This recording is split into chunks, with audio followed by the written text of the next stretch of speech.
नमस्कार। राष्ट्र शिक्षा शोध एवं प्रशिक्षण परिषद बिहार पटना में आपका स्वागत है।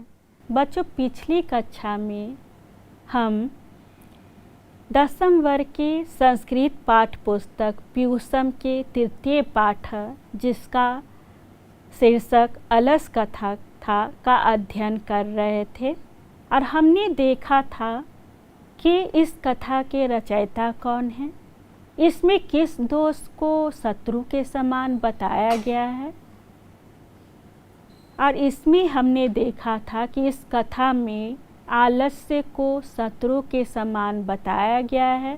साथ ही यह भी देखा था कि इस कथा में जो आलस्य रूपी रिपु है, शत्रु है, उसका व्यंग्यात्मक यानी आलोचनात्मक ढंग से वर्णन करते हुए जो विद्यापति हैं उन्होंने एक कथा की रचना की है और उस कथा का अर्ध भाग हमने देख लिया था कि मिथिला में वीरेश्वर नाम के एक मंत्री थे।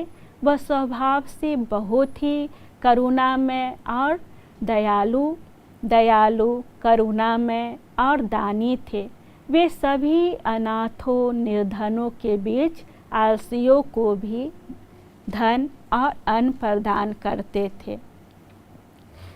उनके पीछे उनका एक तर्क भी था, जो श्लोक जो था उनके तर्क के पीछे जो बहुत ही महत्वपूर्ण था, जिसे हम लोग ने बखूबी पढ़ा था, उसके अर्थ को जाना भी था। साथ ही हमने देखा कि आलसियों को जो सुख सुविधा मिल रहा था उसे देखकर कुछ कपटी पुरुष भी अलसशाला में घुस आए थे, जिससे राजा के द्वारा आलसियों पर जो धन का व्यय किया जा रहा था वह बहुत ही बढ़ गया था। तब उस नियोगी पुरुष ने तब उस वीरेश्वर नामक मंत्री ने यह विचार किया कि हमारे जो स्वामी हैं वो करुणा से दया से अभिभूत होकर आलसियों को धन देते हैं, लेकिन बहुत सारे कपटी लोग जो हैं वो कृत्रिम आलस्य को दिखलाकर इस अलसशाला में प्रवेश कर चुके हैं। तो उन्होंने एक उपाय सोचा कि जैसे ही आलसी लोग सो जाएंगे तभी अलसशाला यानी आलसियों के घर में मैं आग लगाकर निश्चय करूंगा कि वास्तविक रूप से आलसी कौन है और कौन नहीं है। तो चलिए बच्चों, आगे क्या होता है उस कथा को हम देखते हैं। बच्चों, स्क्रीन पे देखिए, लिखा हुआ है कि ततो गृह लग्नम प्रवृद्धम अग्निम दृष्ट्वा धूर्ताः सर्वे पलायिताः। ततो यानी तब, गृह लग्नम प्रवृद्धम अग्निम दृष्ट्वा यानी घर में लगे हुए आग को देखकर सर्वे धूर्ताः पलायिताः यानी सभी जो धूर्त व्यक्ति थे, जो कृत्रिम यानी बनावटी आलस्य को दिखलाकर आलसियों का जो सुविधा था वो प्राप्त कर रहे थे, वे सभी भाग जाते हैं। पश्चात ईषत अलसा अपि पलायिताः यानी देखिए, पश्चात दीश दलसा जो है, अगर इसको तोड़िएगा, संधि विच्छेद कीजिएगा तो क्या हो जाएगा? पश्चात जोर ईषद जोर अलसा यानी उसके बाद ईषद यानी जो थोड़े से आलसी थे, अपि पलायिताः यानी वह भी भाग जाते हैं। चत्वारः पुरुषाः तत्रैव सुप्ताः परस्परम आलपन्ति है ना। चत्वारः यानी चार, पुरुषाः यानी पुरुष, तत्रैव सुप्ताः यानी आग लगने पर ही भी वहीं सोए रहें, और परस्परम आलपन्ति और आपस में आलपन्ति यानी आपस में ही बकवास करते रहते हैं, बोलते रहते हैं। क्या क्या बोलते हैं चलिए देखते हैं। तो बच्चों, इस तरह से क्या हुई, घर में आग लगा दिया गया है ना। तो घर में जैसे ही आग लगा देखते हैं धूर्त लोग, तो वो क्या होते हैं, वो भाग खड़े होते हैं अपनी जान बचाने के लिए। उसके बाद क्या होते, ईसट अलसा यानी जो थोड़े आलसी होते हैं वह भी भाग जाते हैं, लेकिन 4 पुरुष अभी भी वहीं सोए रहते हैं और आपस में आलाप करते रहते हैं, बकवास करते हैं। तो चारों पुरुष में कौन से लोग क्या क्या बोलते हैं वो बहुत ही महत्वपूर्ण है आपकी परीक्षा की दृष्टि से, इसलिए आप उस पर ध्यान दीजिएगा। उसमें आपको प्रश्न में पूछा जा सकता है कि प्रथम पुरुष ने क्या कहा, द्वितीय ने क्या कहा, तृतीय ने क्या कहा, चतुर्थ पुरुष ने या चतुर्थ आलसी ने क्या कहा। तो आप इसको ध्यान से देखिएगा, समझने का प्रयास कीजिएगा और स्मरण रखिएगा। तो चलिए देखते हैं कि किस पुरुष ने क्या क्या कहा। तो बच्चों देखिएगा, लिखा हुआ कि एकेन वस्त्रावृत मुखेन उक्तम अहो कथम मयम कोलाहलः, यानी एकेन वस्त्रावृत मुखेन उक्तम, यानी एक ने वस्त्र से ढके हुए मुंह के साथ ही बोला, यानी वस्त्र के नीचे वह सोया हुआ है, मुंह ढककर सोया हुआ है, उसको इतना भी नहीं हुआ कि वो वस्त्र मुख पे से उठा के देखे और पूछे, लेकिन वो क्या किया, वस्त्र से ढके ढके मुंह के साथ ही बोलता है कि अहो कथम अयम कोलाहलः, अरे ये कैसा शोरगुल हो रहा है। तब द्वितीय बोलता है, द्वितीयेन उक्तम, तब द्वितीय जो आलसी है वो बोलता है, तर्क्यते यदस्मिन् गृहे अग्निर्लग्नो अस्ति, तर्क्यते यानी लगता है, यदस्मिन् गृहे यानी इस घर में, अग्नि लग्नो अस्ति यानी लगता है इस घर में आग लगा है। तब उसके बाद देखिए तृतीय ने क्या कहा, तृतीयेन उक्तम, तब तृतीय आलसी कहता है, को अपि तथा धार्मिको नास्ति य इदानीम जलाद्रः वासोभि कटः वा अस्मान प्रावृणोति। कह रहा है तृतीय व्यक्ति कि को अपि तथा धार्मिको नास्ति, क्या ऐसा कोई धार्मिक नहीं है, यह इदानीम जो इस समय, जलाद्रः वा सोभी, जलाद्रः वा सोभिः यानी जो जल से भींगे हुए वस्त्र से, कटः वा अथवा चटाई से, अस्मान यानी हम लोगों को, प्रावृणोति यानी ढक न दे। तो बच्चों इस तरह से आपने देखा जो कि पहला आलसी था वो क्या कहता है कि अरे यह कैसा शोरगुल हो रहा है। तो द्वितीयेन उक्तम, तो द्वितीय आलसी कहता है कि लगता है कि इस घर में आग लग गई है। तो तृतीय आलसी क्या कहता है कि अरे कोई ऐसा धार्मिक व्यक्ति नहीं है जो हम लोग को जल से भींगे हुए वस्त्र से या चटाई से, कटह यानी होता है चटाई, है ना, तो चटाई से हम लोग को ढक न दे। मतलब इतना आलसी है कि वो खुद भाग नहीं रहा, सोच रहा, वहाँ भी किसी की अपेक्षा कर रहा है कि वो अगर होता, क्या कोई धार्मिक पुरुष होता तो हम लोग को ढक देता, हम लोग को उठने का परिश्रम नहीं करना पड़ता। तो ये तो 3 आलसियों की बात है। चलिए अब देखते हैं कि चौथे आलसी क्या कहता है। तो चतुर्थ आलसी कहता है, चतुर्थेन उक्तम अये वाचालाः, अरे वाचाल कति वचनानि वक्तुम शक्नुथ, कितने बक बक करते हो, कितना बात करते हो। तुष्णीम कथम न तिष्ठत, यानी क्या तुम चुप नहीं रह सकते हो। तो बच्चों एक बार पुनः हम लोग बात कर लेते हैं कि सभी आलसियों ने क्या क्या कहा, और आप उसको अपने जो अभ्यास पुस्तक है उस पर नोट डाउन करते जाइएगा। चलिए देखते हैं। पहला क्या कहता है, एकेन वस्त्रावृत मुखेन उक्तम, यानी एक जो आलसी है वो कपड़े से ढके हुए मुख से ही कहता है, अहो कथमयम कोलाहलः, अरे ये कैसा शोरगुल है। तो द्वितीयेन उक्तम तर्क्यते यदस्मिन् गृहे अग्निः लग्नो अस्ति, लगता है इस घर में आग लगी है। तृतीयेन उक्तम कोऽपि तथा धार्मिको नास्ति य इदानीम जलाद्रय वासोभिः कटैवास्मान प्रावृणोति, यानी कोई ऐसा धार्मिक नहीं है जो हम लोग को जल से भींगे हुए वस्त्र से या कटह यानी चटाई से ढक न दे। तब चतुर्थ कहता है चतुर्थेन उक्तम, तब चतुर्थ कहता है वाचालाह। बच्चों वाचाल उसे कहते हैं जो बहुत बोलते हैं, है ना, हमेशा जो बक बक करते रहते हैं। तो चतुर्थ कहता है कि अरे वाचाल कति वचनानि वक्तुम शक्नुथ, कितनी बात करते हो, तुष्णीम कथम न तिष्ठतः, यानी चुप क्यों नहीं रहते हो। तो बच्चों इस तरह से हमने देखा कि किस तरह से आग लगने पर जो धूर्त लोग हैं वो भाग जाते हैं, उसके बाद जो थोड़े से आलसी व्यक्ति हैं वो भी भाग खड़े होते हैं, लेकिन 4 आलसी अभी भी वहीं पे सोए रहते हैं और आपस में बात करते हैं। उसमें पहला व्यक्ति क्या कहता है कि अरे यह शोर कैसा हो रहा है, तो द्वितीय आलसी कहता है कि लगता है इस घर में आग लगी है। तब तृतीय व्यक्ति कहता है कि क्या कोई धार्मिक पुरुष नहीं है जो हम लोग को जल से भींगे हुए वस्त्र से अथवा चटाई से ढक दे।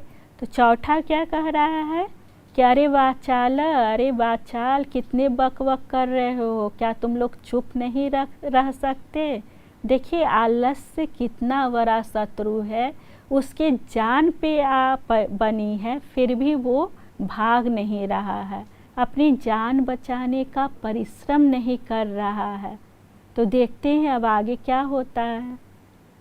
ततः चतुर्नाम अपि तेषाम एव परस्परम आलापम श्रुत्वा वह्निम च प्रवृद्धम एषाम उपरि पतिष्यन्तं दृष्ट्वा नियोगी पुरुषः वधभयेन चत्वारो अपि अलसाः केशेष्व आकृष्य गृहीत्वा गृहाद् बहिकृताः।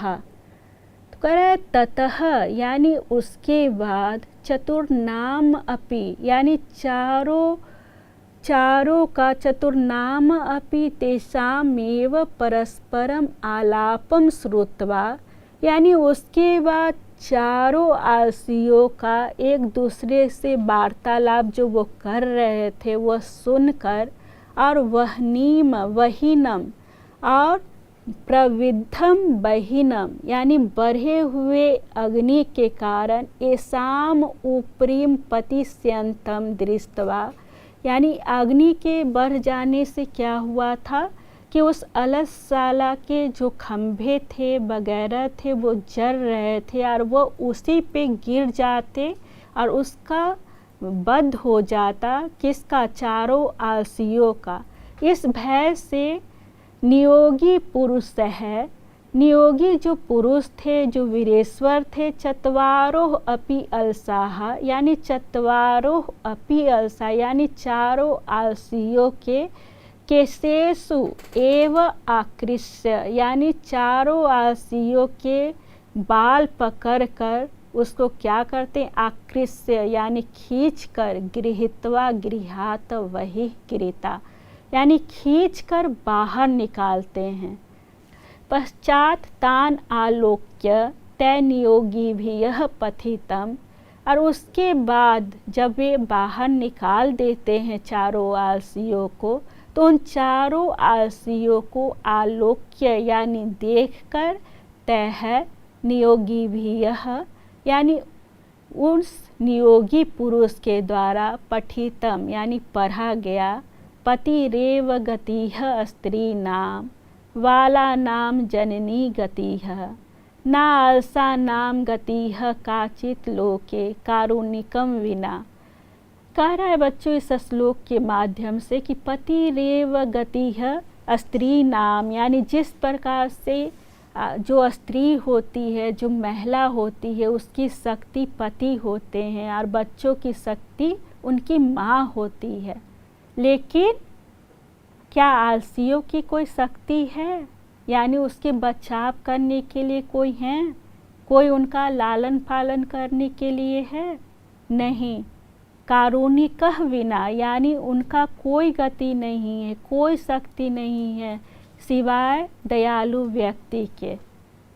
तो इसमें आपने देखा, इस थोड़ा सा श्लोक को थोड़ा सा समझने की ज़रूरत है। इसमें कहा जा रहा है कि जो स्त्रियों की शक्ति होती है वो पति होते हैं, है ना, और जो बच्चे होते हैं उनकी शक्ति उनकी माँ होती है। बच्चे को कुछ हो तो माँ बहुत जल्दी उसको बचाव करने के लिए खड़ी हो जाती हैं। अगर बच्चे को कुछ कष्ट हो तो वो माँ के पास जाकर माँ के गोद में सुकून का अनुभव करता है। लेकिन आलसियों की तो कोई शक्ति नहीं होती है, कोई दयालु पुरुष ही होते हैं जो उनकी शक्ति बन सकते हैं, जिस तरह से इस कथा के माध्यम से आपने देखा। चलिए आगे देखते हैं, आगे क्या है। तो बच्चों ये जो लास्ट लाइन जो है, जो लास्ट वाक्य, जो अंतिम वाक्य है वो देखिएगा। कह रहा है कि पश्चात तेषु चतुर्षु अलसेषु ततोः अपि अधिकतरम वस्तु मंत्री दाप्यामास। इसके पश्चात क्या होता है, चारों आलसियों को वो जो मंत्री हैं, वीरेश्वर नामक जो मंत्री हैं, वह और भी अन्न और वस्त्र दिलवाने लगते हैं। तो इस तरह से आपने देखा कि कहानी कितना महत्वपूर्ण और रुचिकर था और किस तरह से यह शिक्षा देता है कि हमें आलस्य नहीं करना चाहिए। तो उम्मीद है बच्चों कि आप इस कहानी को पढ़ने के बाद कभी भी अपने जीवन में आलस्य नहीं आने देंगे, उससे हमेशा बचने का प्रयास करेंगे और सदैव उद्यमी साहसी बने रहेंगे, ताकि आपके जो जीवन का ध्येय है, जो उद्देश्य है, उसकी पूर्ति हो सके। तो चलिए इस पाठ में कुछ अभ्यास कार्य भी करने हैं, जिसको हम लोग देखते हैं और उसे करने का प्रयत्न करते हैं। बच्चों आप देख रहे हैं लिखा हुआ है मौखिकः।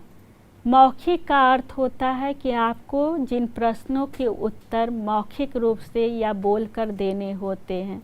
तो लिखा हुआ है अधोलिखिता नाम प्रश्ना नाम उत्तराणि वदत, यानी नीचे लिखे हुए प्रश्नों के उत्तर बोलने हैं आपको।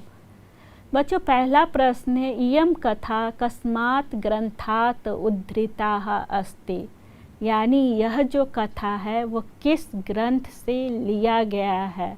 तो बच्चों याद कीजिए कि जब हम प्रस्तावना पढ़ रहे थे तो हम लोगों ने क्या देखा था कि यह कथा किस ग्रंथ का अंश विशेष है। उम्मीद है कि आप अपने अभ्यास पुस्तक में इसको लिख लिए होंगे। तो चलिए देखते हैं कि आपने जो उत्तर लिखा है वो हमारे उत्तर से मिल रहा है या नहीं मिल रहा है। देखिए क्या हो जाएगा कि यह जो कथा है, यम कथा पुरुष परीक्षात ग्रंथात उद्धृता अस्ति, यानी यह जो कथा है वो पुरुष परीक्षा ग्रंथ से लिया गया है। चलिए अगला प्रश्न देखते हैं। कह रहा है अस्याम कथायाम कस्य महत्वम वर्णितम अस्ति, यानी इस कथा में किसका महत्व दिखलाया गया है, यानी किसका महत्व वर्णित है। तो याद कीजिए कि क्या होगा उत्तर। चलिए देखते हैं कि आपका उत्तर और मेरा उत्तर मिल रहा है कि नहीं है। तो कह रहा है कि अस्याम कथायाम कारुणिकस्य दानशीलः स्वभावं महत्वं वर्णितम अस्ति, यानी इस कथा में जो कारुणिक हैं, जो वीरेश्वर नामक मंत्री हैं, उनके दानशीलता और स्वभाव के महत्व का वर्णन किया गया है। बच्चों अगला प्रश्न देखिए, लिखा हुआ कि अस्याः कथायाः रचनाकारः कः, यानी इस कथा के रचनाकार कौन हैं। तो बच्चों देखिए इसका उत्तर क्या होगा, विद्यापतिः, यानी अस्याः कथायाः रचनाकारः विद्यापतिः अस्ति। ठीक है, अब अगला प्रश्न देखिए, इयं कथा किम शिक्षयति, यानी यह जो कथा है क्या सीख देती है। तो क्या सीख देती है, देखिए आलस्यम न कुर्यात, यानी आलस्य नहीं करना चाहिए। चलिए अगला प्रश्न देखते हैं। अब कह रहा है बच्चों कि विद्यापतिः कः आसीत्, यानी विद्यापति कौन थे। चलिए देखते हैं उत्तर क्या होगा। विद्यापतिः लोकप्रियः मैथिली कविः आसीत्, यानी विद्यापति लोकप्रिय मैथिली कवि थे। बच्चों ये जो प्रश्न है वो बहुत ही महत्वपूर्ण है और हमेशा पूछा ही जाता है कि विद्यापति कहाँ आसीत्। तो विद्यापति कौन थे? विद्यापति है जो अभी आपने उत्तर देखा कि मैथिली कवि थे, है ना। हमेशा याद रखिएगा, जब भी ऐसा प्रश्न पूछा जाए तो आपका उत्तर यही होगा। चलिए आगे देखते हैं। अगला प्रश्न है बच्चों कि अस्याम कथायाम कस्य दोषस्य वर्णनम अस्ति, यानी इस कथा में किस दोष का वर्णन किया गया है। तो हम लोग शुरू से पढ़ते आ रहे हैं ना कि आलस्य, यानी आलस्य नाम कस्य दोषस्य, यानी इस कथा में आलस्य नामक दोष का वर्णन किया गया है। चलिए देखते हैं आगे। बच्चों देखिए कह रहा है कि मिथिलायाः मंत्री कः आसीत्, यानी मिथिला के मंत्री कौन थे। तो चलिए देखते हैं उत्तर क्या होगा।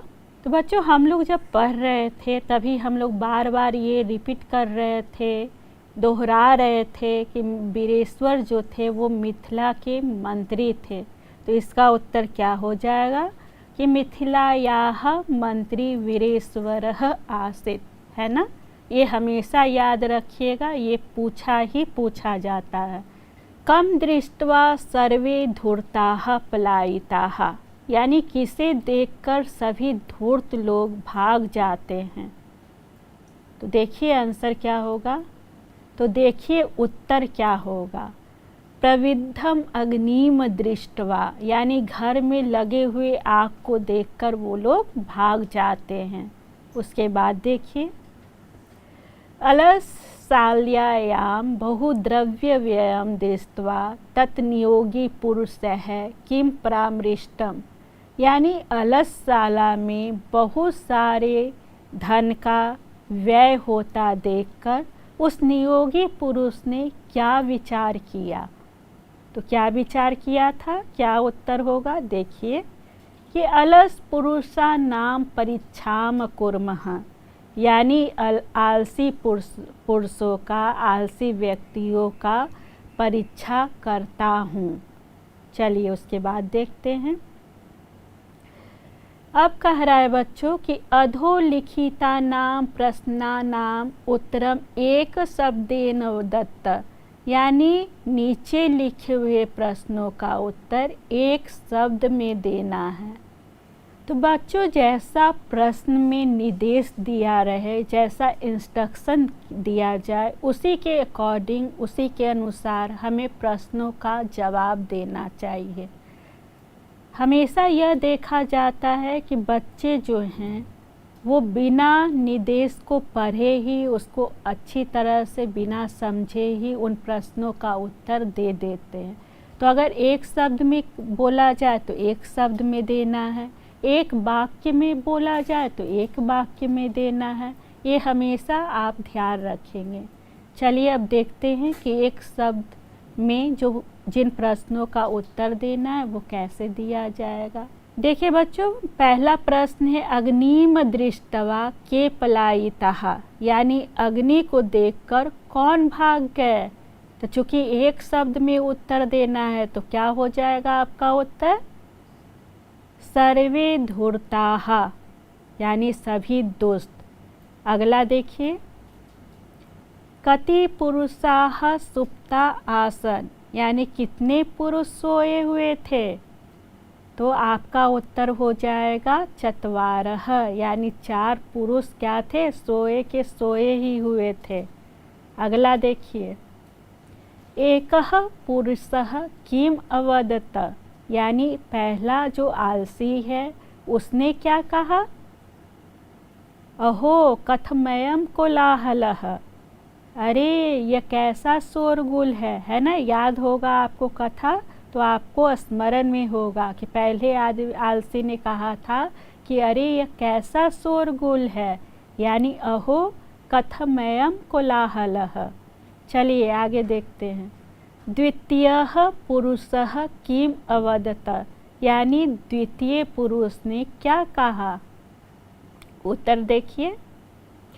तर्क्यते यदस्मिन् गृहे अग्निः लग्नो अस्ति, यानी लगता है इस घर में आग लगी है। चलिए आगे देखिए। तृतीयः पुरुषः किम अवदत, यानी तीसरे पुरुष ने क्या कहा। क्या कहा था देखिए। कोअपि तथा, हालांकि ये जो प्रश्न है बच्चों वो एक शब्द में देने वाला नहीं है, लेकिन फिर भी आपको उत्तर देना है कि तृतीय पुरुष ने क्या कहा था। कोअपि तथा धार्मिको नास्ति य इदानीम जलाद्रैर् वासोभिः कटैवा अस्मान प्रावृणोति, यानी कोई ऐसा धार्मिक नहीं है जो जल से भींगे हुए वस्त्र से या चटाई से हमें ढक दे। अगला प्रश्न देखिए बच्चों, लिखा हुआ है कि चतुर्थः पुरुषः किम अवदत, यानी चतुर्थ पुरुष ने क्या कहा। तो क्या उत्तर हो जाएगा देखिए स्क्रीन पे। अये वाचालाः कति वचनानि वक्तुं शक्नुथ तुष्णीम कथम न तिष्ठतः, यानी अरे वाचाल कितना बोलते हो, कितनी बकबक करते हो तुम लोग। तुष्णीम कथम न तिष्ठतः, यानी क्या तुम लोग चुपचाप नहीं रह सकते हो, यही न कहा था।